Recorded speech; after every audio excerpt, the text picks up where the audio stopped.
తిరుమల శ్రీ వెంకటేశ్వర స్వామి వారి దర్శనం కోసం తరలివచ్చే భక్తులకు గుడ్ న్యూస్ అందింది.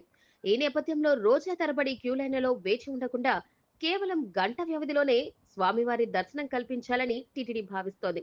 ఇందుకోసం ప్రత్యేక కార్యాచరణకు శ్రీకారం చుట్టిన టీటీడీ పైలట్ ప్రాజెక్టును ప్రారంభించింది. ఈ పైలట్ ప్రాజెక్టులో భాగంగా వారం రోజుల పాటు ఈ దర్శన ప్రక్రియను నిర్వహించనున్నామని టీటీడీ చైర్మన్ బిఆర్ నాయుడు ప్రకటించారు. ఇందుకోసం భక్తులు ముందుగా Aadhaar card number, face recognition ఇవ్వాలి.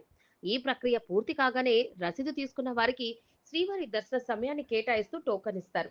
ఆ క్రమంలో టోకన్లో సూచించిన సమయానికి భక్తులు వైకుంఠం క్యూ కాంప్లెక్స్ వద్దకు చేరుకోవాలి. అక్కడ ఫేస్ రికగ్నైజేషన్ స్కానింగ్ చేసిన తరువాత వారిని క్యూ లైన్ లోకి అనుమతిస్తారు.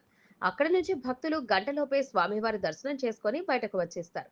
ఇక ఈ టోకన్లను జారీ చేసేందుకు టీటీడీ 45 కౌంటర్లను ఏర్పాటు చేయనుందని తెలుస్తోంది.